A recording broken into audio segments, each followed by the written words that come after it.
Hi friends, ఈ వీడియోలో మనం రోజువారీ రాశి ఫలాలలో సింహరాశి వారి గురించి తెలుసుకుందాం.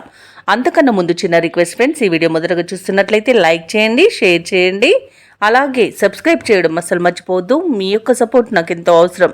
ఇక సింహరాశి వారికి రోజు చూసుకున్నట్లయితే రాజకీయ సంబంధిత సమావేశాల్లో పాల్గొంటారు. మొండి బాకీలను సైతం వసూలు చేసుకోగలుగుతారు. అలాగే కుటుంబ సభ్యుల నుండి శుభవార్తలు అనేవి అందుతాయి. ఇక నిరుద్యోగులు ఎవరైతే ఉద్యోగ ప్రయత్నాలు చేస్తున్నారో వారి యొక్క ప్రయత్నాలు కలిసి వస్తాయని చెప్పవచ్చు. ఇక వృత్తి వ్యాపారాలలో ఎవరైతే ఉన్నారో వారు శ్రమకు తగిన ఫలితాన్ని అందుకుంటారు. ఇక ఉద్యోగస్తులు ఎవరైతే ఉన్నారో తమ పనితీరుతో అందరినీ ఆకట్టుకుంటారు. ఇక సింహరాశి వారికి ఈరోజు మంచి ధనయోగం అనేది కలుగుతుంది. అలాగే వ్యవసాయదారులకు పంట లాభం అనేది కనబడుతుంది. భూక్రయ విక్రయాలలో ఎవరైతే రియాల్టర్స్ ఉన్నారో వారు మంచి లాభాలను అందుకుంటారు. కాంట్రాక్టర్లు నూతన కాంట్రాక్టులను చేజెక్కించుకోగలుగుతారు. ఇక సింహరాశి వారికి ఈరోజు ఆత్మీయుల కలయిక ఆనందాన్ని ఇస్తుంది. కుటుంబ సభ్యులతో కలిసి విహారయాత్రలు చేస్తారు.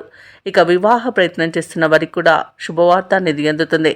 విదేశాలలో విద్యాపరంగా, వృత్తిపరంగా, వ్యాపారపరంగా ఎవరైతే నివసిస్తున్నారో వారికి మంచి శుభయోగాలు అనేవి కలుగుతాయి.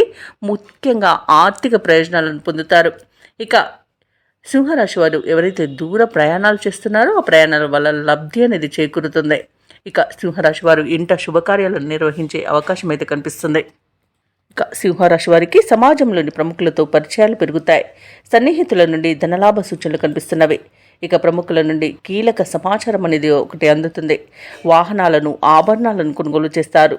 కాంట్రాక్టర్లు సైతం కాంట్రాక్టులను దక్కించుకోగలుగుతారు. ఇక వ్యాపార వాణిజ్యవేత్తలకు శుభదాయకమైన కాలంగా చెప్పవచ్చు. ప్రభుత్వ ఉద్యోగస్తులకు ఇంక్రిమెంట్లు అనేవి ఊరిస్తాయి. ఇక చిత్ర పరిశ్రమ వారికి, క్రీడాకారులకు ప్రోత్సాహకరంగా ఉంటుంది. విద్యార్థులకు ఫలితాలు ఊరటనిస్తాయి. ముఖ్యంగా మహిళలకి సోదరుల నుండి ధనలాభ సూచనలు కనిపిస్తున్నవి. ఇక సింహరాశి వారికి అదృష్ట రంగు ఎరుపు, ప్రతికూలమైన రంగు నేరేడు, అదృష్ట సంఖ్య 8. ఈరోజు సింహరాశి వారు దక్షిణామూర్తి స్తోత్రాలు పఠించడం వలన మంచి శుభ ఫలితాలను పొందుతారు. అలాగే పనులలో వచ్చే ఆటంకాలని తొలగించుకోగలుగుతారు.